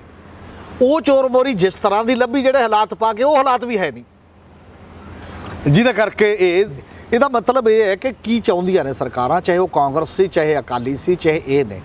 ਅਕਾਲੀਆਂ ਨੇ ਵੀ ਐਵੇਂ ਕੀਤਾ ਸੀ, ਉਹਦੀ ਮੈਂ ਇੱਕ ਵਿਆਖਿਆ ਕਰਦਾ। ਉਦੋਂ ਬਾਅਦ ਪਹਿਲਾਂ ਕਾਂਗਰਸ ਨੇ ਤਾਂ ਇਹ ਕੀਤਾ ਵੀ ਸਰਪੰਚ ਹੋਣ, ਮਿਊਨਿਸਪਲ ਕਮਿਸ਼ਨਰ ਹੋਣ, ਸ਼ਹਿਰੀ ਬਾਡੀ ਹੋਵੇ, ਲੋਕਲ ਬਾਡੀ ਹੋਵੇ, ਜਿਹੜੀ ਉਹ ਸਾਡੀ ਚੱਲਣੀ ਚਾਹੀਦੀ ਹੈ। ਜਿਵੇਂ ਅੱਜ ਕੱਲ੍ਹ BJP ਡਬਲ ਇੰਜਨ ਸਰਕਾਰ ਕਹਿੰਦੀ ਹੈ ਨਾ, ਅੱਛਾ ਜੇ BJP ਇੱਥੇ ਹੁੰਦੀ ਉਹ ਟ੍ਰਿਪਲ ਇੰਜਨ ਸਰਕਾਰ ਹੋ ਜਾਂਦੀ, ਫਿਰ ਹੇਠਾਂ ਤੱਕ ਆਪਣਾ ਹੀ ਹੋਣਾ ਚਾਹੀਦਾ। ਚੰਡੀਗੜ੍ਹ ਵਾਲੀਆਂ ਪਾਰਟੀਆਂ ਵੀ ਡਬਲ ਇੰਜਨ ਹੀ ਮੰਗਦੀਆਂ ਨੇ ਸ਼ੁਰੂ ਤੋਂ ਲੈ ਕੇ। ਉਹ ਕਹਿੰਦਾ ਜੇ ਸਾਡੀ ਅਸੈਂਬਲੀ ਹੈ ਫਿਰ ਪੰਚਾਇਤਾਂ ਵੀ ਸਾਡੀਆਂ ਹੋਣੀਆਂ ਚਾਹੀਦੀਆਂ ਨੇ, ਜੇ ਸਾਡੀ ਅਸੈਂਬਲੀ ਹੈ ਤਾਂ ਜਿਹੜੇ ਮਿਊਨਿਸਪਲ ਕਾਰਪੋਰੇਸ਼ਨਾਂ ਵੀ ਸਾਡੀਆਂ ਹੋਣੀਆਂ ਚਾਹੀਦੀਆਂ ਨੇ। ਔਰ ਬਹੁਤ ਹਾਲਾਤ 'ਚ ਤਾਂ ਆਪਾਂ ਦੇਖਦੇ ਹਾਂ, ਜਦੋਂ ਚੋਣਾਂ ਹੁੰਦੀਆਂ ਨੇ ਕਾਗਜ਼ ਨਹੀਂ ਭਰ ਦਿੰਦੀਆਂ ਸਰਕਾਰਾਂ, ਬੜਾ ਕੁਛ ਕਰਦੀਆਂ ਨੇ, ਉਹ ਇੱਕ ਅਲੱਗ ਪਹਿਲੂ ਹੈ। ਪਰ ਮਾਈਂਡ ਸੈੱਟ ਇਹ ਹੈ ਕਿ ਸਭ ਕੁਝ ਮੇਰੇ ਮੁਤਾਬਕ ਹੋਣਾ ਚਾਹੀਦਾ। ਕਿਉਂਕਿ ਅੱਜ ਕੱਲ੍ਹ ਮੈਂ ਮੰਤਰੀ ਬੋਲਦੇ ਦੇਖੇ ਸੀ ਪੰਜਾਬ ਸਰਕਾਰ ਦੇ, ਪੰਚਾਇਤ ਮੰਤਰੀ ਸਰਪੰਚਾਂ ਨੂੰ ਉਹਨਾਂ ਦੇ ਸੈਮੀਨਾਰ 2000 ਸਰਪੰਚ ਦੇ ਸੈਮੀਨਾਰ 'ਚ ਕਹਿ ਰਹੇ ਨੇ ਵੀ ਦੇਖੋ ਤੁਸੀਂ ਸਾਡੇ ਤਾਂ ਹੈ ਨਹੀਂ, ਤੁਸੀਂ ਜਾਂ ਕਾਂਗਰਸ ਦੇ ਜਾਂ ਉਹਦੇ ਹੋ, ਤੇ ਅਸੀਂ ਤਾਂ ਜੇ ਆਉਣਗੇ ਸਾਡੇ ਤਾਂ ਜਿਹੜੇ ਨਵੇਂ ਜਦੋਂ ਚੋਣ ਹੋਏਗੀ, ਕਿਉਂਕਿ ਪੁਰਾਣੀ ਚੋਣ ਹੋਈ ਹੈ। ਜੇ ਤੁਹਾਡੇ ਮਾਈਂਡ 'ਚ ਇਹ ਹੈ ਕਿ ਸਰਪੰਚ ਸਾਡਾ ਨਹੀਂ, ਇਹਦਾ ਮਤਲਬ ਕੀ ਹੈ? ਜੇ ਮੋਦੀ ਉਹਨਾਂ ਦੇ ਮਾਈਂਡ 'ਚ ਇਹ ਹੈ ਕਿ ਪੰਜਾਬ ਦੀ ਸਰਕਾਰ ਸਾਡੀ ਨਹੀਂ, ਇੱਥੇ ਗਵਰਨਰ ਲਾ ਦਿਓ ਤੁਹਾਡਾ ਕਲੇਸ਼ ਪਾਉਣ ਨੂੰ, ਜਿਹੜੇ ਗਵਰਨਰ ਨੂੰ ਹੱਲਾਸ਼ੇਰੀ ਦੇਈ ਰੱਖੋ, ਚਾਹੇ ਉਹ ਸੰਵਿਧਾਨਕ ਪੋਸਟ ਵੀ ਹੈ, ਤੇ ਤੁਸੀਂ ਪੰਚਾਇਤਾਂ ਨਾਲ ਐ ਕਰਦੇ ਰਹੋ, ਫਿਰ ਵੀ ਤੁਹਾਡੀ ਹੈ ਨਹੀਂ, ਤਾਂ ਡੈਮੋਕ੍ਰੇਸੀ ਕਿੱਥੇ ਹੈ? ਜਿਹਨੇ ਲੋਕਾਂ ਨੇ ਚੁਣਤਾ ਉਹਨਾਂ ਨੂੰ ਵੀ ਚੁਣਿਆ ਤੇ ਇਹਨਾਂ ਨੂੰ ਵੀ ਚੁਣਿਆ। ਇੱਕ ਤਾਂ ਇਹ ਸਵਾਲ ਹੈ। ਤੇ ਦੂਜਾ, ਅਕਾਲੀਆਂ ਨੇ ਵੀ ਐਂ ਕੀਤਾ ਸੀ ਇੱਕ ਸਮੇਂ। ਅਕਾਲੀਆਂ ਨੇ ਕੀ ਕੀਤਾ ਸੀਗਾ ਕਿ ਯਾਰ ਇਹ ਤਾਂ ਬੜਾ ਔਖਾ ਜਿਹਾ ਕੰਮ ਹੈ, ਸਾਰੇ ਲੋਕ, ਸਰਪੰਚ ਸਿੱਧਾ ਚੁਣਿਆ ਜਾਂਦਾ ਡਾਇਰੈਕਟਲੀ, ਉਹ ਡਾਇਰੈਕਟਲੀ ਚੁਣਿਆ ਜਾਂਦਾ, ਕਈ ਵਾਰ ਨਹੀਂ ਵੀ ਮੰਨਦੇ ਪ੍ਰੋਪਰ ਸਰਪੰਚ ਜਦੋਂ ਡਾਇਰੈਕਟ ਚੁਣਿਆ ਹੁੰਦਾ। ਉਹ ਕਹਿੰਦੇ ਆਪਾਂ ਇੱਕ ਤਰੀਕਾ ਆਪਣੇ ਹੱਥ 'ਚ ਰਹੇ, ਆਪਣੀ ਸਰਕਾਰ, ਸਾਰੇ ਸਰਪੰਚ ਆਪਾਂ ਖੁਦ ਬਣਾਵਾਂਗੇ। ਆਪਣੇ ਖੁਦ ਬਣਾਉਣ ਲਈ ਕੀ ਹੈ? ਸਾਰੇ ਪਿੰਡ ਨੂੰ ਡਰਾਉਣਾ ਵੀ ਔਖਾ ਹੈ, ਸਾਰੇ ਪਿੰਡ ਨੂੰ ਲਾਲਚ ਦੇਣਾ ਵੀ ਔਖਾ ਹੈ। ਉਹਨਾਂ ਨੇ ਕੀ ਕਰਤਾ ਵੀ ਐਤਕੀ 2007 ਦੀ ਸਰਕਾਰ ਵੇਲੇ ਇਹ ਕੰਮ ਕੀਤਾ ਕਿ ਐਤਕੀ ਜਿਹੜੇ ਆ ਵੀ ਪੰਚਾਇਤਾਂ ਚੁਣੀਆਂ ਜਾਣਗੀਆਂ, ਉਹ ਪੰਚਾਂ 'ਚੋਂ ਸਰਪੰਚ ਚੁਣੇ ਜਾਣਗੇ। ਪਹਿਲਾਂ ਸਾਰੇ ਪੰਚ ਚੁਣੇ ਜਾਣਗੇ, ਉਦੋਂ ਬਾਅਦ ਸਰਕਾਰ ਨੋਟੀਫਿਕੇਸ਼ਨ ਕਰਕੇ ਇੱਕ ਮੀਟਿੰਗ ਬੁਲਾਊਗੀ, ਫਿਰ ਪੰਚਾਂ 'ਚੋਂ ਸਰਪੰਚ। ਹੁਣ ਕਿਤੇ ਪੰਚ ਨੇ, ਕਿਤੇ 5 ਨੇ, 7 ਨੇ, 9 ਨੇ, 11 ਨੇ, 13 ਨੇ, 15 ਨੇ। ਉਹਨਾਂ ਨੂੰ SHO ਨੂੰ ਕਹਿ ਦਿੰਦੇ ਸੀ ਵੀ ਫਲਾਨਾ ਖੜਾ ਹੋਣਾ ਆਪਣਾ ਬੰਦਾ, ਤੂੰ ਦੇਖ ਨਹੀਂ ਵੋਟ ਇੱਧਰ ਉੱਧਰ ਪਾਈ ਹੈ। ਤਾਂ ਕਿੰਨੇ ਹੀ ਕਲੇਸ਼ ਪਏ, ਲਗਭਗ 2,5-3 ਹਜ਼ਾਰ ਅਰਜ਼ੀਆਂ ਹਾਈ ਕੋਰਟ ਗਈਆਂ ਸੀ ਉਦੋਂ, ਰੌਲੇ ਪੈ ਗਏ ਇਸ ਲਈ। ਵੈਸੇ ਤਾਂ ਇਹਨੂੰ ਮੰਨਦੇ ਨਹੀਂ, ਕਈ ਇਹਨਾਂ ਦੀਆਂ ਪਾਰਟੀਆਂ 'ਚ ਹੀ ਆ ਜਾਂਦੇ ਸੀ ਮੁੜ ਕੇ ਬੰਦੇ ਵੀ ਮੈਨੂੰ ਬਣਾਓ। 2 ਲੀਡਰਾਂ ਦੇ ਬੰਦੇ ਨੇ ਪਿੰਡ 'ਚ, ਮੰਨ ਲਓ ਇੱਕ ਬੰਦਾ ਇੱਕ ਬੰਦੇ ਦਾ, ਦੂਜਾ ਬੰਦਾ ਮੰਨ ਲਓ ਇੱਕ ਬੰਦਾ ਤਾਂ ਡਾਇਰੈਕਟ ਸੁਖਬੀਰ ਬਾਦਲ ਨਾਲ ਕੁੰਡੀ ਫਸਾਈ ਬੈਠਾ, ਦੂਜਾ ਲੋਕਲ MLA ਦਾ। ਉਹ ਕਹਿੰਦਾ ਕੌਣ ਬਣੂਗਾ ਜੀ, ਉਹੀ ਬਦਲੀ ਗਏ ਆਪਸ ਦੇ ਵਿੱਚ, ਤੇ ਆਪਸ ਵਿੱਚ ਬਦਲੀ ਗਏ, ਮੁਕੱਦਮੇਬਾਜ਼ੀ ਵੱਧ ਗਈ। ਅਕਾਲੀ ਦਲ ਨੂੰ ਉਹਦਾ ਨੁਕਸਾਨ ਹੋਇਆ, ਧੜਿਆਂ 'ਚ ਇੰਨੇ ਧੜੇ 'ਚ ਬੰਦੇ ਗਏ। ਉਹ ਨਾਰਾਜ਼ ਹੋ ਗਿਆ, ਮੈਨੂੰ ਨਹੀਂ ਬਣਾਇਆ, ਉਹ ਨਾਰਾਜ਼ ਹੋ ਗਿਆ, ਮੈਨੂੰ ਨਹੀਂ। ਫਿਰ ਆਪੀ ਅਗਲੀ ਵਾਰ ਇਹਨਾਂ ਨੂੰ ਉਹ ਬਦਲਣਾ ਪਿਆ, ਦੁਬਾਰਾ ਫੇਰ ਕਰਨਾ ਪਿਆ ਵੀ ਨਹੀਂ, ਸਿੱਧੇ ਆਪਦੇ ਸਰਪੰਚ ਨੋਮੀਨੇਟ ਕਰਕੇ ਇੱਕ ਤਰੀਕੇ ਨਾਲ ਦੇਖ ਲਿਆ ਅਕਾਲੀ ਦਲ ਨੇ। ਉਹਦਾ ਫਾਇਦਾ ਨਹੀਂ ਸੀ ਹੋਇਆ, ਉਹਦਾ ਨੁਕਸਾਨ ਹੋਇਆ। ਪਾਰਟੀ 'ਚ ਹੀ ਪਿੰਡ 'ਚ ਕਈ ਧੜੇ ਪੈਦਾ ਹੋ ਗਏ ਸੀ। ਅੱਛਾ ਸਰ, ਇਸ ਕਰਕੇ ਇਹ ਜਿਹੜਾ ਮਾਮਲਾ ਹੈ, ਜਦੋਂ ਇੱਕ ਤਜਰਬਾ ਕਰਕੇ ਦੇਖਿਆ ਜਾ ਚੁੱਕਿਆ ਹੈ, ਅਕਾਲੀ ਦਲ ਨੇ ਵੀ ਦੇਖ ਲਿਆ, ਕਾਂਗਰਸ ਨੇ ਵੀ ਪਹਿਲਾਂ ਦੇਖ ਲਿਆ, ਤੇ ਹੁਣ ਆਮ ਆਦਮੀ ਪਾਰਟੀ ਵੀ ਉਸੇ ਟਰੈਕ ਤੇ ਹੈ, ਉਦੋਂ ਬਾਹਰ ਨਹੀਂ ਚੱਲ ਰਹੀ। ਇਹ ਬਹੁਤ ਖਤਰਨਾਕ ਤਰੀਕੇ ਨੇ। ਇੱਕ ਸਵਾਲ ਹੈ ਕਿ ਹੁਣ ਪੰਚਾਇਤਾਂ ਭੰਗ ਹੋ ਚੁੱਕੀਆਂ ਨੇ, ਪੰਚਾਇਤ ਦੇ ਕੰਮ ਕੌਣ ਦੇਖੇਗਾ? ਕਿ ਪੰਚਾਇਤ ਦੇ ਵਿੱਚ ਸਰਪੰਚ ਕੋਈ ਕੰਮ ਕਰਵਾ ਸਕਦਾ ਹੈ? ਕਿ ਪੰਚਾਇਤ ਦੇ ਵਿੱਚ ਗ੍ਰਾਮ ਸਭਾ ਬੁਲਾਈ ਜਾ ਸਕਦੀ ਹੈ? ਕਿ ਪੰਚਾਇਤ ਗ੍ਰਾਮ ਸਭਾ ਵਿੱਚ ਮਤਾ ਪਾ ਕੇ ਇਸ ਨੂੰ ਚੈਲੰਜ ਕਰ ਸਕਦੀ ਹੈ? ਇਹ 3 ਸਵਾਲ ਨੇ। ਸਭ ਤੋਂ ਬੜੀ ਗੱਲ ਇਹ ਹੈ ਕਿ ਹੁਣ ਪ੍ਰਬੰਧਕ ਲੱਗਣਗੇ, ਸਰਪੰਚ ਦਾ ਕੋਈ ਹੁਣ ਰੋਲ ਸਰਪੰਚ ਨਹੀਂ। ਦਾ ਕੋਈ ਰੋਲ ਨਹੀਂ। ਸਰਪੰਚ ਤਾਂ ਜਦ ਰਿਹਾ ਹੀ ਨਹੀਂ, ਪੰਚਾਇਤ ਹੀ ਨਹੀਂ ਰਹੀ ਇਕੱਲੀ, ਸਰਪੰਚ ਕੀ, ਪੰਚਾਇਤ ਨਹੀਂ ਰਹੀ, ਤੇ ਗ੍ਰਾਂਟ ਜ਼ਿਲ੍ਹਾ ਪ੍ਰੀਸ਼ਦ ਨਹੀਂ ਰਹੀ, ਬਲਾਕ ਸੰਮਤੀ ਨਹੀਂ ਰਹੀ। ਉਹ ਪੈਸੇ ਨੇ, ਤਾਜ਼ੀਆਂ ਬੋਲੀਆਂ ਹੋਈਆਂ ਨੇ, ਥੋੜਾ ਚਿਰ ਹੋਇਆ ਜੀ, ਹੈ ਨਾ। ਪਿੰਡਾਂ ਦੇ ਕੋਲ ਲਗਭਗ 4-450 ਕਰੋੜ ਰੁਪਈਆ ਪਿੰਡਾਂ ਦੀਆਂ ਪੰਚਾਇਤਾਂ ਕੋਲ ਪਿਆ ਹੋਇਆ ਇਕੱਠਾ। ਪਹਿਲਾਂ ਤਾਂ ਸਰਕਾਰ ਵੈਸੇ ਹੀ ਲਿਜਾ ਰਹੀ ਹੈ ਇਹਨਾਂ ਤੋਂ ਪੈਸੇ। 30 ਤੋਂ 32% ਦੀ ਇਹਨਾਂ ਨੇ ਅਰਜ਼ੀ ਕੱਢੀ ਹੋਈ ਹੈ ਕਿ ਤੁਹਾਡੀ ਜਿਹੜੀ ਆਮਦਨ ਹੋ ਰਹੀ ਹੈ 32% ਸਾਨੂੰ ਦਿਓ, 32% ਸਾਨੂੰ ਦਿਓ। ਕਿਉਂ ਦਿਓ ਜੀ? ਪਿੰਡ ਕੋਲ ਤਾਂ ਪਹਿਲਾਂ ਹੀ ਪੈਸਾ ਨਹੀਂ ਹੁੰਦਾ। ਹੋਰ ਟੈਕਸ ਸਾਰੇ ਉਹ ਦਿੰਦਾ ਨਹੀਂ, ਪਿੰਡ ਸਾਰੇ ਦਿੰਦਾ ਜਿੰਨੇ ਬਾਕੀ ਦੇ ਟੈਕਸ ਦਿੱਤੇ ਜਾਂਦੇ ਨੇ। ਤੁਸੀਂ ਪਿੰਡ ਦੀ ਆਮਦਨ ਚੋਂ ਚੱਕ ਕੇ ਥੱਬਾ ਭਰ ਕੇ ਨੋਟਾਂ ਦਾ ਲੈ ਜਾਂਦੇ ਹੋ ਤੀਜਾ ਹਿੱਸਾ। ਇਹ ਕਿਹਨੇ ਕਿਹਾ ਕਿ ਕਿਹੜੀ ਸਟ੍ਰੈਟਜੀ ਹੈ? ਆਖੇ ਜੀ ਮੁਲਾਜ਼ਮਾਂ ਨੂੰ ਤਨਖਾਹਾਂ ਦੇਣੀਆਂ ਨੇ ਜਿਹੜੇ ਪੰਚਾਇਤਾਂ ਦੇ ਲਾਏ ਨੇ। ਫਿਰ ਉਹ ਮੁਲਾਜ਼ਮ ਪੰਚਾਇਤਾਂ ਦੇ ਕੰਟਰੋਲ 'ਚ ਕਰੋ, ਤੁਹਾਡੇ ਕੰਟਰੋਲ 'ਚ ਕਿਉਂ ਨੇ? ਕੰਟਰੋਲ ਤੁਸੀਂ ਕਰੋ, ਮਤਲਬ ਉਹ ਸਟੇਟ ਦੇ ਮੁਲਾਜ਼ਮ ਨੇ ਉਹ, ਤਾਂ ਬਜਟ ਤੋਂ ਤਨਖਾਹ ਉਹਨਾਂ ਨੂੰ ਕਿਉਂ ਨਹੀਂ ਮਿਲਦੀ? ਉਹ ਪੰਚਾਇਤਾਂ ਕਿਉਂ ਦੇਣ? ਇਹ ਤਾਂ ਕਹਿੰਦੇ ਕਰਜ਼ਾ ਚੱਕਦੇ ਅਸੀਂ ਤਨਖਾਹਾਂ ਦੇਣੀਆਂ ਨੇ। ਤੁਸੀਂ ਫਿਰ ਰੌਲਾ ਇਹ ਹੈ ਨਾ, ਕਿਤੋਂ ਦਿਓ? ਬਾਕੀਆਂ ਨੂੰ ਵੀ ਤਾਂ ਕਰਜ਼ਾ ਚੱਕ ਕੇ ਦਿੰਦੇ ਹੋ। ਪੰਚਾਇਤੀ ਰਾਜ ਸੰਸਥਾਵਾਂ ਦੇ ਮੁਲਾਜ਼ਮਾਂ ਨੂੰ ਵੀ ਕਰਜ਼ਾ ਚੱਕ ਕੇ ਕਿਉਂ ਨਹੀਂ ਦਿੰਦੇ? ਉਹਨਾਂ ਦਾ ਖਾਲੀ ਕਿਉਂ ਕਰ ਰਹੇ ਹੋ? ਜੇ ਆਪਦਾ ਖਜ਼ਾਨਾ ਤਾਂ ਤੁਸੀਂ ਤਾਂ ਕਹਿੰਦੇ ਬਹੁਤ ਭਰਿਆ ਪਿਆ, ਉਸ ਤੋਂ ਤਨਖਾਹਾਂ ਦਿਓ ਤੇ ਉਹਨਾਂ ਦਾ ਪੈਸਾ ਉਹਨਾਂ ਕੋਲ ਰਹਿਣ ਦਿਓ। ਨਾ ਦਿਓ ਉਹਨੂੰ ਗ੍ਰਾਂਟ ਘੱਟ ਦਿਓ, ਪਰ ਉਹ ਤਾਂ ਪੈਸਾ ਰਹਿਣ ਦਿਓ। ਉਹ ਕਿਉਂ ਲੈ ਰਹੇ ਹੋ? ਜਿੰਨੀ ਵੀ ਉਹਦੀ ਆਮਦਨ ਹੋ ਰਹੀ ਹੈ ਸ਼ਹਿਰੀ ਸੰਸਥਾਵਾਂ 'ਚੋਂ ਲੈ ਰਹੇ ਹੋ, ਜਾਂ ਤਾਂ ਉਹ ਵੀ ਲੈ ਕੇ ਦਿਖਾਓ। ਨਗਰ ਕੌਂਸਲਾਂ ਤੋਂ, ਉਹ ਦਿੰਦੇ ਨੇ ਪੈਸੇ? ਕਿਵੇਂ ਦੇ ਦੇਣਗੇ? ਉਹ ਤਾਂ ਕੋਰਟ ਚਲੇ ਜਾਣਗੇ। ਜਦ ਇਹ ਤਾਂ ਪੇਂਡੂ ਸਮਾਜ ਹੈ ਜਿਹਨੂੰ ਐਂ ਮੰਨਿਆ ਜਾਂਦਾ ਵੀ ਚੱਲ ਕੋਈ ਨਹੀਂ ਜੀ, ਲੈ ਲਓ ਇਸ ਪੱਧਰ ਦੇ ਉੱਤੇ ਜਾ ਕੇ। ਇਸ ਕਰਕੇ ਇੱਕ ਤਾਂ ਇਹ ਹੈ, ਉਹ ਤਾਂ ਚੁੰਗੀ ਖਤਮ ਹੋ ਗਈ ਸੀ ਸ਼ਹਿਰਾਂ ਦੀ, ਇਹਨਾਂ ਨੇ ਕੀਤੀ। ਸਟਾਫ ਨੂੰ ਬਜਟ 'ਚੋਂ ਪੈਸੇ ਦੇਣੇ ਪੈ ਰਹੇ ਨੇ। ਜਦੋਂ ਉਹਨਾਂ ਦੀ ਚੁੰਗੀ ਖਤਮ ਕੀਤੀ, ਉਹ ਕਹਿੰਦੇ ਸਾਡੇ ਕੋਲ ਪੈਸੇ ਨਹੀਂ ਆ, ਤੁਸੀਂ ਦੱਸੋ। ਤੇ ਜਿਹੜੇ ਚੁੰਗੀ ਸਟਾਫ ਨੂੰ ਤਨਖਾਹਾਂ ਦਿੰਦੇ ਸੀ ਤੇ ਬਾਕੀ ਦੇ ਮੁਲਾਜ਼ਮ ਜਿਹੜੇ ਮਿਊਨਿਸਪਲ ਕਮੇਟੀ ਰੱਖਦੀ ਸੀ ਆਪ, ਉਹ ਸਟੇਟ ਦੇ ਬਜਟ 'ਚੋਂ ਜਾਣ ਲੱਗੇ ਉਹ ਪੈਸੇ। ਜਦੋਂ ਉਹਨਾਂ ਦੇ ਕੰਟਰੋਲ 'ਚ ਨਹੀਂ, ਉਹਨਾਂ ਦੇ ਉਹ ਬੰਦੇ ਨਹੀਂ ਰਹੇ, ਪੈਸੇ ਇੱਥੋਂ ਬਜਟ 'ਚੋਂ ਜਾਣੇ ਸ਼ੁਰੂ ਹੋ ਗਏ। ਔਰ ਇਸੇ ਕਰਕੇ ਇਹ ਹੈ ਵੀ ਜਿਹੜਾ ਇਹ ਤਰੀਕਾਕਾਰ ਹੈ ਨਾ, ਇਹ ਪਿੰਡ ਦੀ ਓਵਰਆਲ ਗ੍ਰਾਸ ਰੂਟ ਡੈਮੋਕ੍ਰੇਸੀ ਦੇ ਖਿਲਾਫ ਹੈ। ਲੋਕਾਂ ਦੇ ਚੁਣੇ ਹੋਏ ਨੁਮਾਇੰਦਿਆਂ ਦੀ ਤੋਹੀਨ ਹੈ। ਲੋਕਾਂ ਦੀ ਐਕਚੁਅਲੀ ਜਿਹੜੀ VOTING ਪ੍ਰਣਾਲੀ ਹੈ ਉਹਦੇ ਖਿਲਾਫ ਹੈ। ਔਰ ਹੁਣ ਕੀ ਹੋਊਗਾ? ਜਿਹੜੇ ਆ 4 ਮਹੀਨੇ ਚੱਲਣੇ ਨੇ, ਬੇਹੱਦ ਲੂਟ ਹੋਣੀ ਹੈ। ਪਹਿਲੀ ਗੱਲ ਤਾਂ ਇੱਕ ਇਹ ਹੋਣਾ ਹੈ, ਹੁਣ ਜਿਹੜਾ ਵੀ ਆਮ ਆਦਮੀ ਪਾਰਟੀ ਦਾ ਵਰਕਰ ਖੜਨਾ ਚਾਹੂਗਾ ਸਰਪੰਚ ਪੰਚ, ਉਹਦੀ ਚੱਲਿਆ ਕਰੂਗੀ। ਜਿਹਨੂੰ ਪ੍ਰਬੰਧਕ ਲਾਉਣਗੇ ਬੰਦੇ ਪਿੰਡ ਦੇ ਨੂੰ, ਉਹਦੇ ਕੋਲ ਜਾਇਆ ਕਰਨਗੇ ਵੀ ਜਨਾਬ ਸਾਡੀ ਆ ਗਲੀ ਬਣਾ ਦਿਓ, ਮੇਰਾ ਇੰਨਾ ਕੱਚੇ ਘਰ ਦੀ ਗ੍ਰਾਂਟ, ਮੇਰਾ ਫਲਾਨਾ ਇੰਨਾ ਕੰਮ ਕਰ ਦਿਓ, ਜੇ ਕਰ ਦਿਓ, ਉਹ ਕਰ ਦਿਓ ਸਾਰੇ। ਤੇ ਆਟੋਮੈਟਿਕਲੀ ਹੁਣ 4 ਮਹੀਨਿਆਂ 'ਚ ਉਹ ਕਹਿਣਗੇ ਦੇਖੋ ਜੀ ਇਹ ਨਹੀਂ ਪਤਾ ਕੰਮ ਕੀਤਾ, ਇਹਨੂੰ ਸਰਪੰਚ ਬਣਾ ਲਓ। ਦੇਖੋ ਜੀ ਕੰਮ ਕਰਾਏ ਨੇ ਨਾ ਪਿੰਡ ਦੇ, ਕੰਮ ਕਿਵੇਂ ਕਰਾਏ ਨੇ? ਸਰਪੰਚ ਸਾਰੇ ਭੰਗ ਕਰਤੇ, ਬਾਕੀ ਦਾ ਗਲ ਗੂਠਾ ਦੇਤਾ। ਅਗਲੇ ਸਰਪੰਚ ਸਾਡੇ ਕਿਵੇਂ ਬਣਨ ਸਾਰੇ? ਇਹ ਹੁਣੇ ਤੋਂ ਹੀ ਟਿਕ ਕੇ ਉਹਦੇ ਰਾਹੀਂ ਜਿਹੜਾ ਪੈਸਾ ਲਵਾਉਣ ਦਾ ਇੱਕ ਤਰੀਕਾ ਹੈ। ਸਭ ਤੋਂ ਬੜਾ ਕੁਐਸਚਨ ਇਹ ਹੈ। ਦੂਜੀ ਗੱਲ ਅਫਸਰਾਂ ਦੇ ਵਿੱਚ, ਸਰਪੰਚਾਂ ਨੂੰ ਕਹਿੰਦੇ ਨੇ ਨਾ ਕਿ ਉਹ ਪੈਸੇ ਖਾਂਦੇ ਨੇ, ਬਾਕੀ ਇਹ ਬਿਲਕੁਲ ਬਿਨਾਂ ਸ਼ੱਕ ਸਰਪੰਚਾਂ 'ਚ ਵੀ ਪੰਚਾਇਤਾਂ 'ਚ ਵੀ ਕਰਪਸ਼ਨ ਹੈ, ਇਹ 'ਚ ਕੋਈ ਦੋ ਰਾਮਾ ਨਹੀਂ ਹੈ।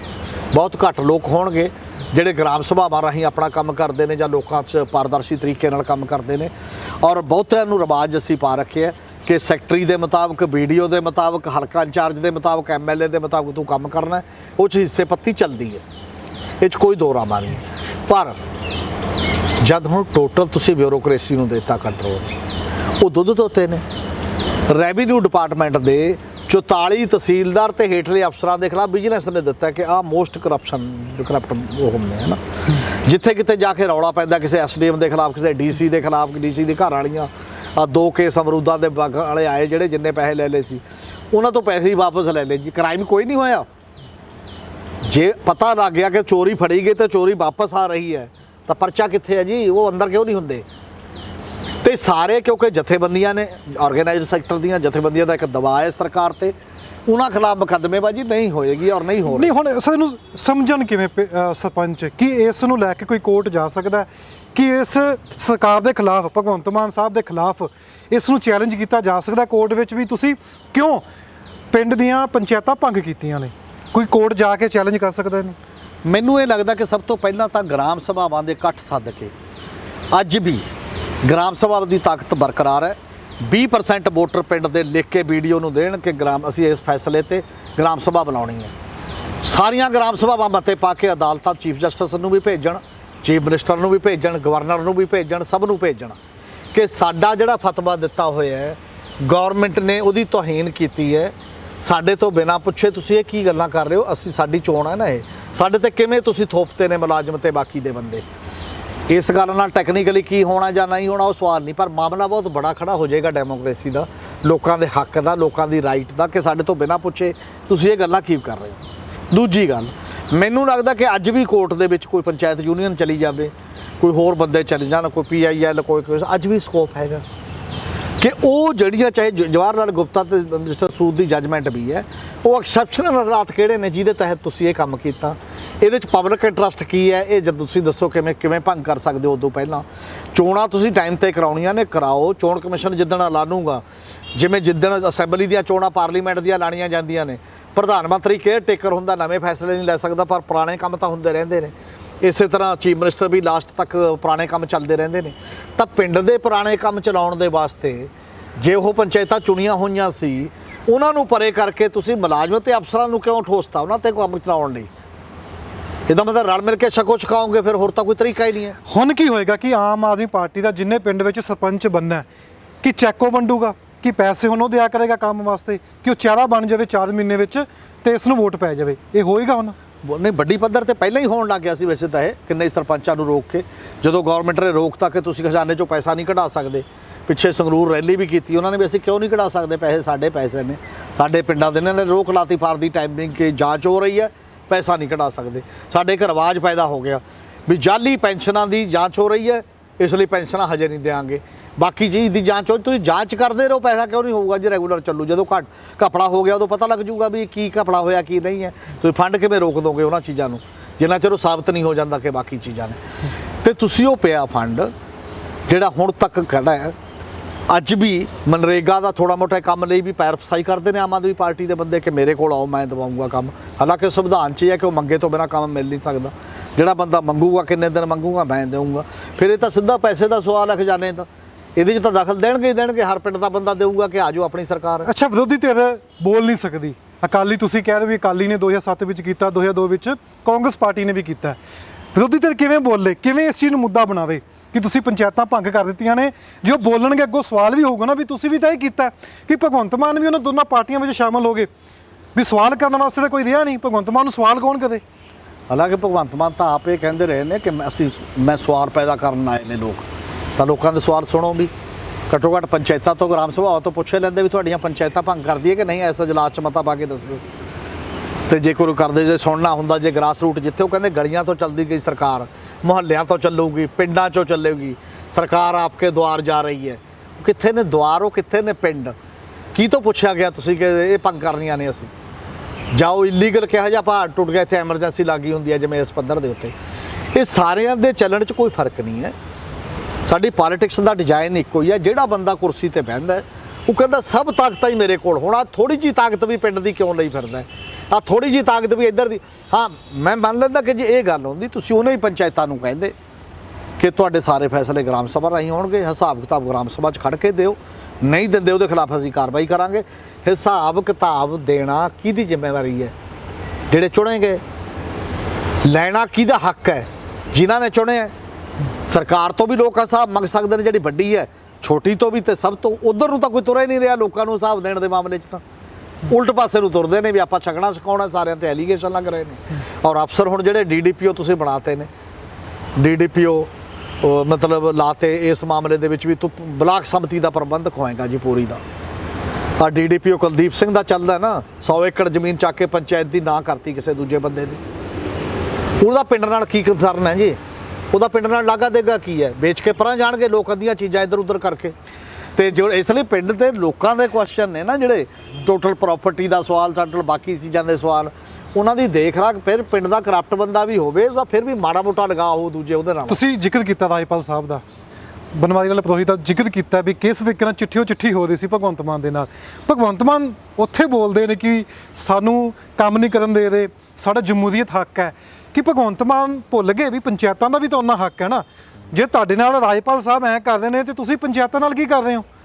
ਇਸ ਉੱਪਰ ਕਦੋਂ ਬੋਲਣਗੇ ਜਾਂ ਕੋਈ ਸਟੇਟਮੈਂਟ ਆਊਗੀ, ਕੋਈ ਆਸ ਕੀਤੀ ਜਾ ਸਕਦੀ ਹੈ? ਮੈਨੂੰ ਤਾਂ ਲੱਗਦਾ ਹੋ ਸਕਦਾ ਗਵਰਨਰ ਜਿਵੇਂ ਸਟੇਟਮੈਂਟਾਂ ਦਿੰਦੇ ਨੇ, ਉਹਨਾਂ ਦੇ ਹੱਥ 'ਚ ਇੱਕ ਹੋਰ ਗੱਲ ਆ ਗਈ ਹੈ ਜੋ ਸਟੇਟਮੈਂਟ ਉਹ ਲਿਖ ਸਕਦੇ ਨੇ ਪੰਜਾਬ ਸਰਕਾਰ ਨੂੰ ਕਿ ਮੈਨੂੰ ਜਾਣਕਾਰੀ ਦਿਓ ਕਿ ਇਹ ਪੰਚਾਇਤਾਂ ਕਿਵੇਂ ਸੰਵਿਧਾਨ ਔਰ ਕਾਨੂੰਨ ਦੀ ਨਜ਼ਰ ਦੇ ਵਿੱਚ ਤੋੜਨਾ ਜਾਇਜ਼ ਹੈ,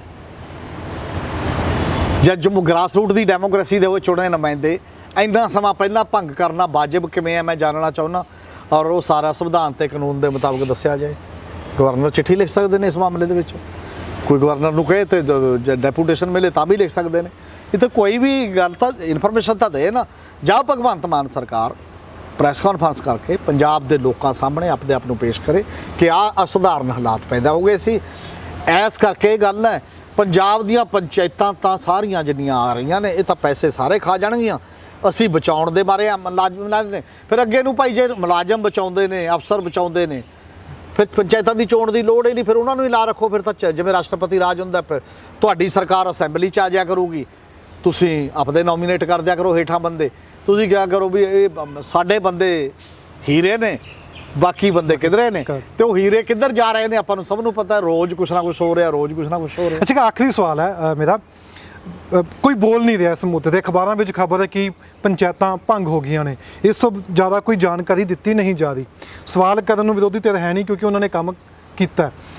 ਹੁਣ ਇਸ ਵਰਤਾਰੇ ਦੇ ਵਿੱਚ ਪੰਚਾਇਤਾਂ ਨੂੰ ਕਿਵੇਂ ਸਮਝਾਇਆ ਜਾ ਸਕਦਾ ਵੀ ਤੁਹਾਡੇ ਕਾਨੂੰਨ ਨੇ, ਤੁਹਾਡੇ ਅਧਿਕਾਰ ਨੇ, ਤੁਸੀਂ ਲਿਖ ਸਕਦੇ ਹੋ, ਕਹਿ ਸਕਦੇ ਹੋ, ਬੋਲ ਸਕਦੇ ਹੋ, ਕਿ ਉਸੇ ਕੈਟਾਗਰੀ ਵਿੱਚ ਆਪਾਂ ਸਰਪੰਚਾਂ ਨੂੰ ਵੀ ਰੱਖ ਸਕਦੇ ਹਾਂ? ਕਿਉਂਕਿ ਪਹਿਲਾਂ ਕਾਂਗਰਸ ਪਾਰਟੀ ਨੇ ਵੀ ਉਹ ਕੀਤਾ ਸੀ ਕਿ ਉਹਨਾਂ ਨੂੰ ਵੀ ਡਰ ਹੈਗਾ ਜੇ ਅਸੀਂ ਬੋਲੇ ਤਾਂ ਸਾਡੀ ਵੀ ਕਈ ਪਰਤਾਂ ਖੁੱਲ੍ਹ ਜਾਣਗੀਆਂ। ਪੰਚਾਇਤਾਂ 'ਚ ਵੀ ਕਾਫੀ ਵੱਡਾ ਵਰਗ ਹੈ ਜਿਨ੍ਹਾਂ ਨੂੰ ਫੜ ਕੇ ਅੰਦਰ ਕਰ ਦਿੰਦੇ ਨੇ, ਜਿਹਦੇ ਕੋਲ ਨਾਰਮਲੀ ਉਹਦੇ ਨਿਯਮ ਵੀ ਕਈ ਇਹੋ ਜਿਹੇ ਨੇ ਜਿੱਥੇ ਜਾ ਕੇ ਕਰਪਸ਼ਨ 'ਚ ਤੁਸੀਂ ਫਸਦੇ ਨੇ, ਪਰਚਾ ਦਰਜ ਕਰ ਦਿਓ, ਸਸਪੈਂਡ ਕਰ ਦਿਓ। ਇਹ ਡਰ ਤਾਂ ਹੈਗਾ ਹੀ ਹੈ। ਤੁਹਾਡੇ ਕੋਲ ਵਿਜੀਲੈਂਸ ਆ, ਉਹਨਾਂ ਕੋਲ ED ਤੇ CBI ਹੈ। ਸਰਕਾਰਾਂ ਦੇ ਡਰ ਤਾਂ ਹੇਠਾਂ ਤੱਕ ਹੈਗੇ ਹੀ ਨੇ। ਪਿਛਲੇ ਦਿਨਾਂ 'ਚ ਐਲੀਗੇਸ਼ਨ ਲੱਗੇ ਨੇ 3-4 ਸਰਪੰਚ ਸੁਸਾਈਡ ਕੀਤੇ ਨੇ ਜਿਹੜੇ ਵੀ ਸ਼ਾਇਦ ਦਬਾਅ ਪਾਉਂਦੇ ਸੀ ਅਧਿਕਾਰੀ, ਆਹ ਕਰੋ ਨਹੀਂ ਸੀ ਕਹਿੰਦੇ। ਉਹ 'ਚ ਸੱਚਾਈ ਕੀ ਹੈ ਜੇ ਜਾਂਚ ਸਾਹਮਣੇ ਨਹੀਂ ਆਇਆ, ਪਰ ਇਹ ਲੋਕਾਂ ਨੇ ਇਲਜ਼ਾਮ ਲਾਏ। ਉਹਨਾਂ ਦਿਨਾਂ ਦੇ ਵਿੱਚ ਧਰਨੇ ਵੀ ਲੱਗੇ ਉਸ ਮਾਮਲੇ 'ਚ, ਇਹ 'ਚ ਤਾਂ ਕੋਈ ਦੋ ਰਾਹ ਨਹੀਂ। ਪਰ ਸਵਾਲ ਇਹ ਹੁੰਦਾ ਕਿ ਜਦੋਂ ਤੁਸੀਂ ਨਿਆਂ ਲਈ ਲੜਦੇ ਹੋ, ਇਨਸਾਫ ਲਈ ਲੜਦੇ ਹੋ, ਇਨਸਾਫ ਦੇ ਵਾਸਤੇ ਮੈਨੂੰ ਇਹ ਲੱਗਦਾ ਹੁੰਦਾ ਜੇ ਡੈਮੋਕ੍ਰੇਸੀ ਬਚਾਉਣ ਦੇ ਵਾਸਤੇ ਪੰਚਾਇਤ ਯੂਨੀਅਨ ਅੱਗੇ ਆਉਣ, ਕਾਨੂੰਨੀ ਤੌਰ ਤੇ ਵੀ ਔਰ ਜਨਤਕ ਤੌਰ ਤੇ ਉੱਤੇ ਵੀ। ਪੰਚਾਇਤ ਯੂਨੀਅਨ ਤਾਂ ਭੰਗ ਨਹੀਂ ਹੋਗੀ ਜੇ ਉਹ ਸਾਬਕਾ ਹੋ ਗਏ, ਉਹਨਾਂ ਦੇ ਨਾਲ ਤਾਂ ਹੈਗੇ ਨੇ, ਉਹ ਇਕੱਠੇ ਹੋ ਕੇ ਦਬਾਅ ਪਾਉਣ। ਦੂਜੀ ਗੱਲ, ਕੋਰਟ ਦਾ ਰਸਤਾ ਵੀ ਅਪਣਾਉਣ।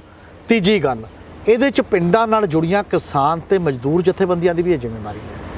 ਤੁਸੀਂ ਮੁਲਾਜ਼ਮਾਂ ਤੇ ਅਫਸਰਾਂ ਦੇ ਥੱਲੇ ਲੱਗਿਆ ਜਾਂ ਆਪਦੇ ਨੁਮਾਇੰਦਿਆਂ ਦੇ ਨਾਲ ਮਿਲ ਕੇ ਕੰਮ ਕਰਨਾ ਜਾਂ ਕਿਵੇਂ ਕਰਨਾ ਚਾਹੁੰਦੇ ਹੋ, ਤੁਹਾਡੀ ਵੀ ਓਡੀ ਵੱਡੀ ਜ਼ਿੰਮੇਵਾਰੀ ਹੈ ਡੈਮੋਕ੍ਰੇਸੀ ਨੂੰ ਬਚਾਉਣ ਦੀ ਉਹ ਸਾਰੇ ਮਾਮਲਿਆਂ ਦੇ ਵਿੱਚ। ਔਰ ਬੋਲ ਤਾਂ ਵੀ ਨਹੀਂ ਰਹੇ। ਇੱਕ ਗੱਲ ਇਹ ਹੈ, ਸਭ ਤੋਂ ਬੜਾ ਸਾਡੇ ਡਰਾਬੈਕ ਖਲਾ ਇਹ ਹੈ ਕਿ ਇਹ ਜਿਹੜੇ ਕਾਨੂੰਨ ਨੇ, ਚਾਹੇ ਪੰਚਾਇਤੀ ਰਾਜ ਕਾਨੂੰਨ ਹੋਵੇ, ਚਾਹੇ ਮਨਰੇਗਾ ਕਾਨੂੰਨ ਹੋਵੇ, ਜਿਹੜੇ ਮਜ਼ਦੂਰਾਂ ਤੇ ਕਿਸਾਨਾਂ ਨਾਲ ਸੰਬੰਧਿਤ ਚੀਜ਼ਾਂ ਨੇ, ਅਸਲ ਦੇ ਵਿੱਚ ਜਿਹੜੀ ਪਿੰਡ ਨਾਲ ਸੰਬੰਧਿਤ ਚੀਜ਼ਾਂ ਨੇ, ਇਹ ਨਜ਼ਰਅੰਦਾਜ਼ ਨੇ। ਇਹਦੇ ਤੇ ਕੋਈ ਬਹੁਤ ਸਾਰੇ ਵਕੀਲ ਹੋਣ, ਕੋਈ ਗੱਲ ਕਰਦੇ ਹੋਣ, ਇਹ 'ਚ ਕੋਈ ਬੁੱਧੀਜੀਵੀ ਹੋਣ, ਬਹੁਤ ਸਾਰੇ ਲਿਖਦੇ ਹੋਣ ਇਹਨਾਂ ਗੱਲਾਂ ਦੇ ਲਈ ਜਾਂ ਬੋਲਦੇ ਹੋਣ। ਕਦੇ ਤੁਸੀਂ TV ਚੈਨਲਾਂ ਤੇ ਬਹਿਸਾਂ ਸੁਣਦੇ ਹੋ, ਅਖਬਾਰਾਂ 'ਚ ਆਰਟੀਕਲ ਦੇਖਦੇ ਹੋ, ਖਬਰਾਂ ਕਿਤੇ ਦੇਖਦੇ ਹੋ। ਇਹ ਨਦਾਰਦ ਨੇ, ਇਹਦੇ ਤੋਂ ਮਤਲਬ ਐਡੀ ਵੱਡੀ ਆਬਾਦੀ ਤੋਂ ਮੂੰਹ ਮੋੜਿਆ ਹੋਇਆ ਸਭ ਨੇ। ਤਾਂ ਜੇ ਬਾਕੀ ਨੇ ਮੂੰਹ ਮੋੜਿਆ ਹੋਇਆ ਤਾਂ ਆਪਣਾ ਸਿਰ ਆਪ ਹੀ ਗੁੰਦਣਾ ਪਊਗਾ ਭਾਈ ਸਾਹਿਬ। ਪਿੰਡਾਂ ਵਾਲਿਆਂ ਨੂੰ, ਜਿਹੜੇ ਬੰਦੇ ਬੈਠੇ ਨੇ ਉਹ ਸਮਝਣ ਗੱਲਾਂ ਨੂੰ, ਸਮਝ ਕੇ ਆਪਣੀ ਆਵਾਜ਼ ਜਿਹੜੀ ਹੈ ਉਹ ਵੱਡੇ ਪੱਧਰ ਤੇ ਬੁਲੰਦ ਕਰਨ, ਤਾਂ ਕਿ ਜਿਹੜੇ ਬੰਦੇ ਇਸ ਕਰਕੇ ਸਰਪੰਚਾਂ ਨੂੰ, ਪੰਚਾਂ ਨੂੰ ਜਾਂ ਪਿੰਡ ਦੇ ਬੰਦੇ ਨੂੰ ਕਹਿੰਦੇ ਨੇ ਤੂੰ ਕੱਲੀ ਵੋਟ ਹੈ, ਹੋਰ ਤੇਰਾ ਕੋਈ ਵੈਲਿਊ ਨਹੀਂ ਹੈ, ਉਹਨੂੰ ਲੱਗੇ ਵੀ ਅਸੀਂ ਜਿੰਦਾ ਜਾਗਦੇ ਜਿਉਂਦੇ ਬੰਦੇ ਆ, ਵੋਟ ਨਹੀਂ ਹੈ ਕੱਲੀ। ਸਾਨੂੰ ਸਮਝ ਵੀ ਹੈ ਆਪਣੇ ਮੁੱਦਿਆਂ ਦੀ। ਜਦੋਂ ਤੁਸੀਂ ਆਪਣੇ ਮੁੱਦਿਆਂ ਨੂੰ ਸਮਝੋਗੇ ਤਾਂ ਦੂਜਿਆਂ ਦੇ ਨਾਲ ਕਾਊਂਟਰ ਕਰੋਗੇ ਤਾਂ ਉਹਨਾਂ ਨੂੰ ਸਮਝ ਆਉਣੀ ਲੱਗੂਗੀ ਕਿ ਨਹੀਂ, ਐਂ ਫੈਸਲੇ ਨਹੀਂ ਹੋਣੇ, ਹੁਣ ਅੱਗੇ ਤੋਂ ਲੋਕਾਂ ਨਾਲ ਰਾਬਤੇ ਰੱਖ ਕੇ ਹੀ ਕੋਈ ਫੈਸਲਾ ਕਰਨ ਦੀ ਲੋੜ ਹੈ। ਤੁਸੀਂ ਸਦ ਗੱਲਬਾਤ ਸੁਣੀ ਹੈ। ਸਾਡੇ ਨਾਲ ਮੌਜੂਦ ਸਨ ਸੀਨੀਅਰ ਪੱਤਰਕਾਰ ਹਮੀਦ ਸਿੰਘ। ਇਸ ਮੁੱਦੇ ਦੇ ਉੱਤੇ ਬੋਲੇ ਕੌਣ? ਕੀ ਵਕੀਲ ਲੈ ਕੇ ਕੋਈ ਰਿਟ ਪਾਣਗੇ? ਕੀ ਇਸ ਉੱਪਰ ਚਰਚਾ ਹੋਏਗੀ? ਵਿਰੋਧੀ ਧਿਰ ਨੇ ਵੀ ਇਹੀ ਕੰਮ ਕੀਤੇ ਸੀ। ਵਿਰੋਧੀ ਧਿਰ ਜੇ ਸਵਾਲ ਕਰੂਗਾ ਤਾਂ ਉਹਨਾਂ ਨੇ ਵੀ ਇਹੀ ਕੰਮ ਕੀਤਾ ਸੀ। ਸਰਪੰਚਾਂ ਨੂੰ ਅੱਗੇ ਆਉਣਾ ਪੈਣਾ, ਇਸ ਉੱਪਰ ਚਰਚਾ ਕਰਨੀ ਪੈਣੀ ਹੈ। ਹੋਰ ਚਰਚਾ ਇਸ ਕਰਕੇ ਕਰਨੀ ਪੈਣੀ ਹੈ ਤਾਂ ਕਿ ਜੋ ਭਗਵੰਤ ਮਾਨ ਸਾਹਿਬ ਨੇ ਕੀਤਾ ਉਹ ਗਲਤ ਕੀਤਾ, ਉਹ ਭੰਗ ਨਹੀਂ ਕਰ ਸਕਦੇ ਸਨ। ਜੇ ਬਾਕੀਆਂ ਨੇ ਭੰਗ ਕੀਤੇ ਸਨ ਫਿਰ ਭਗਵੰਤ ਮਾਨ ਵੀ ਉਸੇ ਲਾਈਨ ਵਿੱਚ ਆ ਕੇ ਖੜ ਜਾਂਦੇ ਨੇ।